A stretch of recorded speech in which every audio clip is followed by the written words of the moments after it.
Hey, thank you once again for joining me. I went to a local mall in my area here, and there's like this hobby store that's got a place where you kind of like trade in knickknacks and stuff like that, where you can go find, you can trade in your toys or your movies or your music and all that kind of nonsense. And they've got a big, massive bin full of comics, and I got a big old handful of them.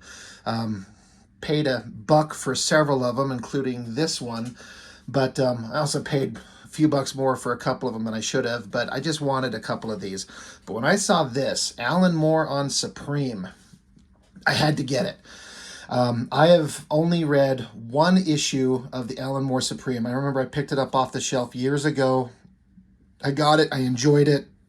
But I didn't understand enough. I don't know how much Alan Moore I had read at the time. My first exposure to Alan Moore was like Violator Badrock or the Wildcat Spawn. And I remember reading those, and I've heard the name Alan Moore forever at the time, decades ago. And I'm like, he's supposed to be amazing. This Wildcat Spawn is really horrible. I actually did a video on it, and it's actually more entertaining than I gave it credit for, because now that I understand that it's not supposed to be so damn serious, and I understand Alan Moore's kind of, he doesn't care about these superheroes, and I think he was only doing it for a paycheck, but he interjects some funny humor and like ridiculous dialogue into some of those, just trying to make he's probably trying to make a buck and just entertain himself by taking these deadly serious characters that the Image Comics boys were doing and trying to write some kind of nonsensical Wildcat Spawn crossover or a Violator Badrock or whatever. But when he was given Supreme, I don't know the details, obviously, but my understanding is that Liefeld was like, do whatever the hell you want. Just do anything. And he wrote what is widely regarded as some of the best Superman stories you've ever read or you've never read. He just takes Supreme and just makes an homage to the old school versions of Superman. Again, stories I've never read myself, but I understand what they were, and I understood conceptually what Alan Moore wanted to go for. And it seems to me like his heart was in this, where it was not in many of those other Image Comics things. His heart wasn't in those, but I think he really wanted this to be good. I'm guessing. The biggest sin on this book is this cover. This is unworthy of anything. It is just so stupid compared to the great stuff that's inside it. And the great stuff that's inside it is the writing. I love this kind of old school credits page. At last, the comic you've dreamed about is here. The Supreme Story of the Year, proudly presented by. And it says Part 7. I think this is issue 47 of Supreme. Somebody have to correct me. I believe Alan Moore started on issue 41. Not sure. But again, I've only read one issue before, and I've got it somewhere. I don't know where it's at. I haven't ran across it yet. But I had to pick, if I ever see an Alan Moore in Supreme, hell, anything with Alan Moore's name on, I'm probably going to be at least tempted to pick it up. But this I had to get. So you got two artists, Jay Morgan with J.J. Bennett penciler. So I think J.J. Bennett is this guy, and then I don't know who Jay Morgan is, but it's one of these stories where there's like the modern characters, and then it goes into like talking about the characters' pasts. And so it goes into a comic that's drawn old school. And I'm assuming that this is the Jay Morgan. I'd have never heard of this guy. I don't know who that is. It says Norm Rapmond is the inker, I guess, on both. So, or is it Flashback sequence is Rick Veitch? Is that... Because there's a story in the back here. This Cabot, Blood Hunter, Part 3, Story and Pencils by Rick Veitch. I thought that that's what they were referring to, that this is that, but is the Flashback sequence, the old school stuff, that's Rick Veitch. Well, now I'm not sure. I do know some of the J.J. Bennett art. I am kind of familiar with his work a little bit. I mean, it's almost... You almost want to laugh at the concept of having Alan Moore, who's written some of the most well-regarded comic stories ever, even at this time. This is 1997, but Watchmen has been out. His Swamp Thing has been out. I'm sure he's done many things that are just considered some of the best stuff ever. And then he's handing off scripts to the artist at Extreme Studios. It's no insult meant to the artists. Again, I don't know who this Jay Morgan is, but Bennett, I kind of recognize his work.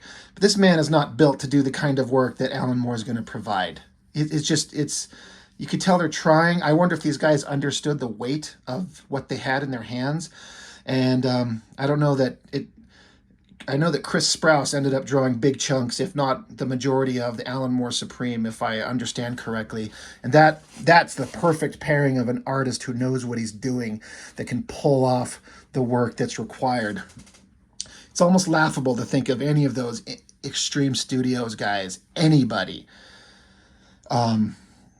Liefeld or Platt or Churchill or Fraga or Marat, any of these guys drawing an Alan Moore story. It'll never reach the levels of perfection that it should. It'll always be good because Alan Moore wrote it. And when I started reading this, I was kind of like, all right, it's a mugging, whatever. They're taking this girl hostage, and then they're seeing somebody. They're like, hey, we're getting out of here. But who are they talking to? You see this text box with this kind of like, to indicate like a robotic voice. And they're talking to the Hound Supreme, this dog. That is a dog. Sort of. Kind of. It's just laughable. And then you can see like they drew the artist drew this mugger with like the biggest muscular superhero body. Like, these guys don't know how to draw just regular human beings. And I get it. If you've trained yourself to draw square-jawed, muscle-bound superheroes, and that's all you know how to do, and then you're given an Alan Moore script to draw people, just regular people, it's not going to be the best work. So then this is Suprema. At some point, Alan Moore introduced a female version, because Supreme is just Superman, so this is supposed to be Supergirl, I guess, or some version like that. What's funny is that this girl, she's very she's very proper, and she doesn't like people that have a dirty mouth, because these guys were cussing and shit. She's like, language like that isn't big, it isn't clever, and it isn't funny. It's just immature. So the guys are freaking out. This isn't happening. And this guy says, shoot her, blow the bitch away. And this was actually, I thought this is Alan Moore's genius. I never have ever seen something like this in a book, like the demonstration of a power set from a character. Again, this is not a great drawing. I mean, I'm sure the guy was doing his best at the time. But anyway, she's like, oh dear, there's that word again. They called her a bitch. She says, I'm afraid you're going to make me raise my voice. And like, you can just hear like a loud screeching boom as she just yells at them, knocking them on their asses. When I read that, I'm like, oh my God, that's brilliant. That's so great. But she's chit-chatting with the Hound Supreme. He's got some name. I can't remember. I'm trying to see if it's on this page. But anyway, the dog and Suprema, they're kind of watching the criminal scum of the world, while, the Clark Kent, his name is Ethan. I can't remember his last name. It says somewhere in here, but instead of Clark, it's Ethan. And he's going to, I guess, the Extreme Universe, the Alan Moore version, his world, the version of the character that's going to be Batman in this book, in this story. And the finest of all possible worlds. Well, what's that Batman Superman crossover book? The World's Finest or something like that. Like, he's not hiding what these are supposed to be. And I love it. If you just imagine this is Superman and he's going to meet Alfred, and it's Batman and Robin in that world. This is one of the best Batman stories you've never read. So he's like, hey, it's good to see you. He's like, I can't believe you're here. You started working for Taylor. So Taylor is the name of Bruce Wayne. It's Taylor. he's like, you've been working for them since the 50s. But he's like, yeah, they need me now more than ever. So they have to go down into the Bat Cave. But I guess there's this part in the mansion where there's this floor, and it just slides down into the they call it the sinking salon, and they write it into the halls of night. So instead of the Bat Cave, it's the halls of night. I love these just alternate takes on these concepts that we all know. It's just brilliant. Alan Moore has great alternate takes on classic characters that just are just wonderful. They're brilliant. So anyway, they ride this floor down, and again, I can see that this artist is just not. It's kind of okay, but visually, this isn't being told in the best possible way. Imagine if, the artist from Watchmen was doing this or something like that. Like this would be magic, and as it is, it's just kind of okay. But anyway, you get into this version of the Bat Cave, and here's the Batman and this girl. I don't know if it's supposed to be Batgirl. But they're just lying there. And so Supreme is like, are they dead? And the guy's like, I don't think so. They're still supple. They do not decay or even age. But at the same time, they are not alive. There's no activity in their brains, no breath, no heartbeat. The professor is Professor Midnight instead of Batman. So, it all makes sense if you understand who they are. The professor has retired, Master Ethan. Night has fallen. And they're saying it happened one night in the 70s. And basically, these two have been sitting here in like a catatonic state for like 3 decades. They were on a mission. They seen something while they were out that got them agitated. They came down into the halls and began searching the night files. And he found them an hour later, collapsed and lifeless. And he's like, all these years since, he's like, I've been watching over them, I suppose, waiting for your return. Because Supreme, the character, he had left Earth a long time ago, so he's recently back. So they refer to some of the other characters, the villains, like they've got Jack and Dandy. That's going to be the Joker. He says Jack and Dandy would have sent lilies and absinthe, not fake face or even primrose. So probably, Two-Face and Poison Ivy. So he's saying it doesn't feel like any of the professor's major foes are responsible for this. So, Taylor Kendall, that's the Bruce Wayne. Basically, these guys have been unconscious, and they don't know why. So Supreme, he's like, he's being reminded of the relationship he used to have with Professor Midnight, Batman, He's like, he starts to reminisce about the relationship they used to have now that he sees that he's kind of in this unliving kind of catatonic state. And then we flash back to like an old school, I don't know if would this be like a 50s kind of era style comic? I'm not sure, because I've never read those things, and I didn't grow up in that era. So is this 50s? Is this 60s? I don't know. I get a vibe that's kind of more 50s, but it's drawn to show like these two characters as they existed. If they had comics printed back in the day, this is what these would have looked like. This is so great. But it's Jack and Dandy and this character named Dax something. He's basically Lex Luthor. But I'll just call them by their Joker and, Lex Luthor names.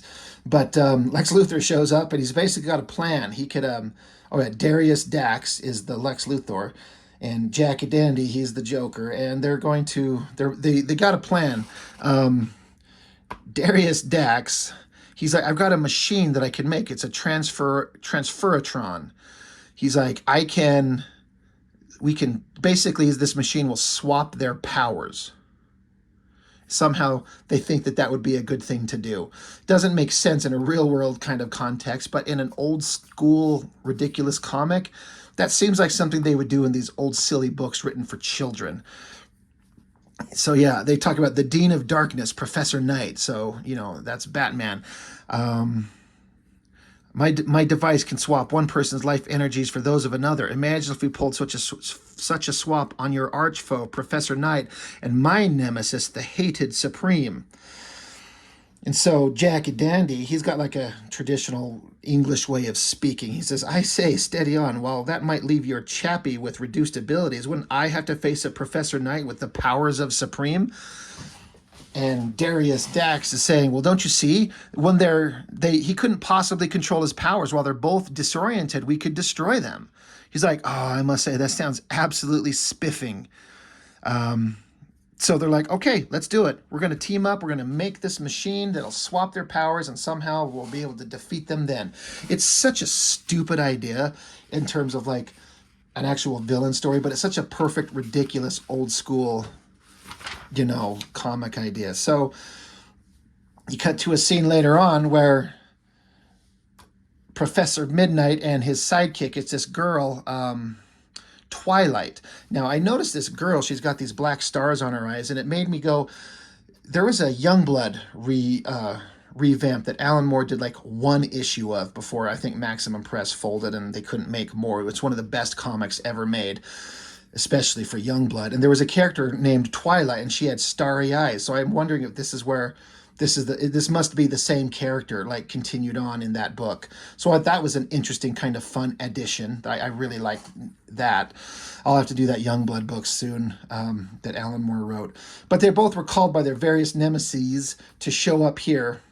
And they're like, "Well, we're here. I wonder what they want." And then the bad guys show up. They've got their machine. They go charging at them, but then they get zapped by this machine. I'm not getting the whole book in frame here. It's a little bit better. "Creeping constellations, that ray, it seems to be swapping my buddy's vital energies around." It's like it's so stupid, like as if you'd be able to tell, but they get zapped, boom. And they're like, "Are you all right? I thought this would have disintegrated. I just feel different." And Supreme, he's like, "Yeah, I mean, I'm fine. Anyway, let's get him." But he goes charging at him and just bounces off this like vehicle that they're in. He doesn't realize he doesn't have his own powers anymore. So Professor Midnight, he's like, "Well, whatever you did, I'll stop you." And so he like jumps to get them, but he launches himself into the sky, smashing into a building. So he's got Supreme's powers. So he can't control them. So this is funny. This is fun. So then they're going to breathe some smoke on him to capture him. And they decide to get out of there. And Professor Midnight, he can't even control the burning stare supreme. He's like, "I can't control these powers." Like, "Well, just shut your eyes and we'll guide you onto the night wagon." So instead of the Batmobile, we've got the night wagon. So this is just a hilarious panel to me. You got the Twilight driving, you got Professor Midnight covering his eyes, and then Supreme just holding onto the back of it. Well, they've got to get to the Bat Cave. What did they call it before? Sorry, I'm trying to remember all these names. I want to call it the Bat Cave, but it's the Halls of Night. Jesus, I know it doesn't matter, but the Halls of Night. And just like the classic Batman Batcave, there's all these giant, ridiculous, nonsensical objects in the Batcave, like a giant bird, an eagle, maybe. But this was a funny scene where Professor Midnight, he's like, "I've got my stare under control," so he gets out of the car, but he accidentally rips the door off. He's still not able to control his strength. But Twilight, she says she's going to consult the night files. And so Supreme's like, "You mean your ultra-modern computer that can deliver dozens of facts within minutes? What do you hope to achieve?" And so here's this giant, ridiculous machine with a giant light bulb. And if you can tell, I'll pull it up closer. Like got these like old school plugins, kind of like a old school like telephone. You see in old movies where people are monitoring the telephone boards. You had to like plug in these connections into a slot. This giant computer that prints out a paper. And so they basically figure out the clues to find out where Jacket Dandy's probably located at. And you see these other objects. This says false countenances sloughed off of fake face. So like these gross looking masks. And then hypnotic music box confiscated from Evening Primrose, 1955. Just these giant, ridiculous objects like you'd see in an old, silly Batman comic. But they're like, okay, we think we know where the bad guys are. We got to go get them. So she's like, I've got an idea. You guys need to swap clothes. She's like, I'll take off so you don't have to be embarrassed with me watching. And then so soon they're at this building. They're like, well, let's see if your hunch was right. And then they look down, and then there's the bad guys. They're just sitting in a chair, and they just happen to have the machine with them. And so they bust in, and the bad guys don't realize, like, wait, Supreme's got his powers back. How does that happen? So, Joker, Jacket Dandy, he shoots at Supreme, and it bounces off him. And they basically easily defeat them. And because what they do is they somehow got their powers back. We need to zap them again. So they zap them again, but they're like, haha, we fooled you. We just swapped clothes and maybe put a little makeup on or something like that. And so now they've got their powers restored. And they're like, haha, we fooled you. So then Twilight zaps the bad guys. So now Joker's mind is in Lex Luthor, and Lex Luthor's mind is in Joker. And it's funny because the Lex Luthor character, he's like, what's happening? My poor old noggin's full of the most frightful equations. So it's like he's in the Joker's body. I know I keep calling him the Joker, but it's just easier than saying Jacket Dandy and Darius Dax, but we get it. But he's now got the Joker's like rapid fire mind thinking all the time, and it's just, he's like, my head is bursting. I keep having ideas for giant robots and time reversal arrays. Help me, somebody. So they basically get him, throw him in jail, and they're happy of what they did. So this is just a basic couple of pages of an old school Superman Batman comic. It's ridiculous and silly in its story, but it's just so charming and fun. I just recently did a review on a classic old issue from 1976 of Captain America, and I was talking about how ridiculous the story was. It's so silly. It's so written for children. Alan Moore has a way of taking those ridiculous concepts and kind of spinning them to have them be silly but fun. The way he's kind of just regurgitating them and reformatting them to be a little bit more interesting. That Captain America book was kind of difficult to get through, but that's a whole other thing. But anyway, back to the real world, back into regular time. So yeah, Ethan Crane is the name of the Clark Kent here. And he says, Taylor, which is the Batman character, Taylor has always been my best friend. I owe it to him to help, although sometimes something tells me that Ethan Crane will be less help than Supreme. So he's like, they're cataleptic and catatonic, physically and mentally withdrawn. If they've retreated into their minds, there's something I keep in my citadel which might help me reach them. I'll be back. So he takes off. He goes to his version of the Fortress of Solitude. It's this giant citadel in the sky. He goes in there, and there's this whole thing about other Supreme characters. I'm not going to get into it. I don't understand it exactly. But basically, there's a device that he needs. It's an idiospatial imaging helmet. He uses it to enter the unreal realms and the beings in my imaginary menagerie. It's funny, all these terminologies that he comes up with. But he's like, basically, I can retrieve this helmet. It might help me retrieve the consciousness of Batman, basically. He says, Suprema and the Hound Supreme will manage things in your absence, sir. According to last report, she rounded up almost 100 muggers since lunchtime. So he gets back there, he puts on the helmet, and he's like, I'll be able to speak to you, but just watch over my body. I'm going to go in. If his mind is in there, we'll see it. And so there's this awesome kind of like shot of his head of Supreme, but then as he goes deeper inside the mind, like he goes into his own mind first and then travels deeper into the other mind of the Batman character and finding the dual mind of Professor Knight. So Batman, Bruce Wayne there.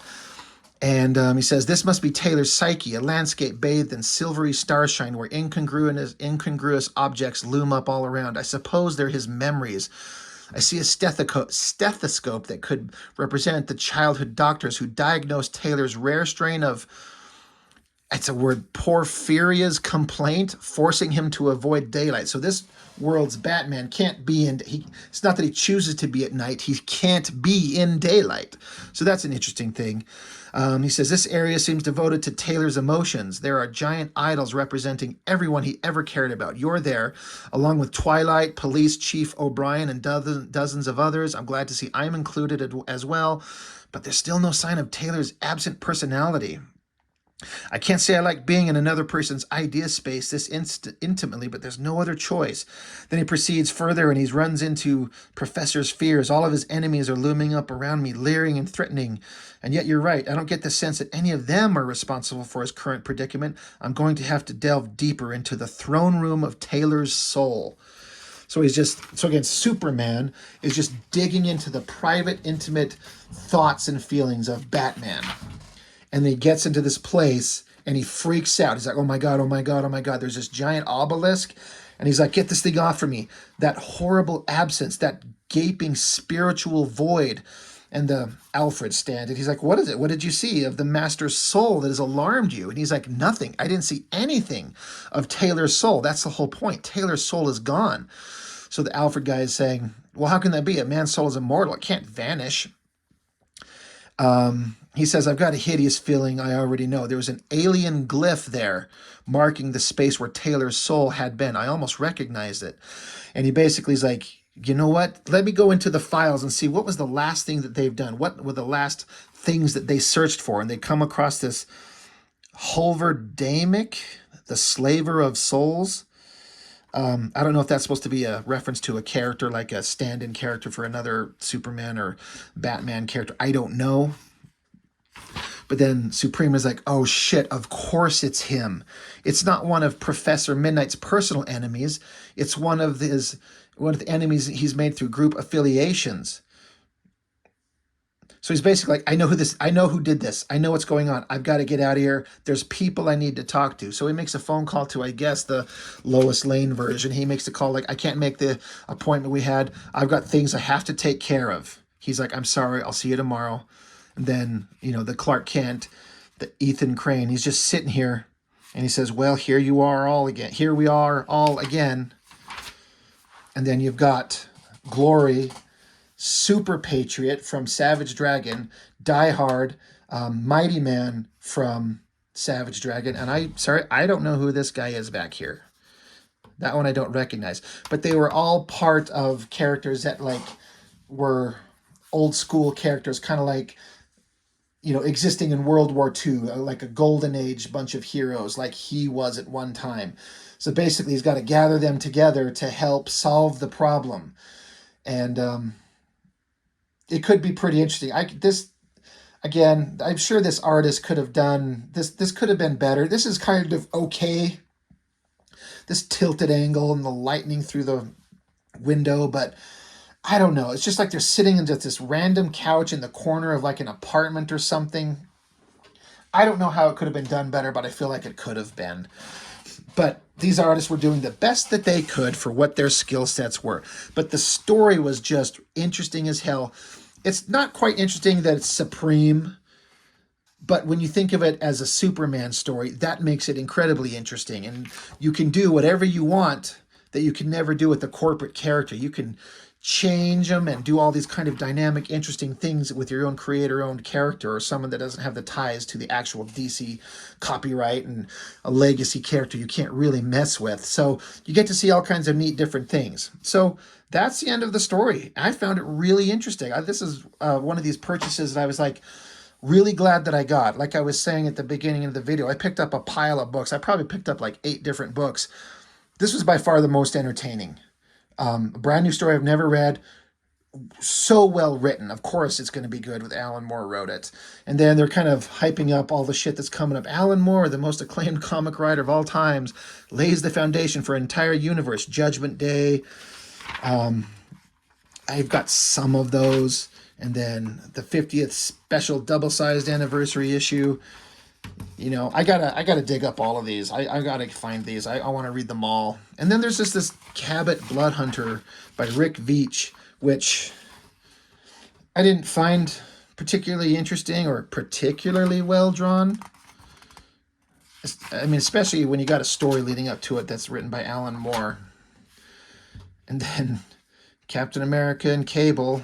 Yeah. Yeah. It was a great book. It's really just held back by the artwork of Maximum Press, Extreme Studios, those guys.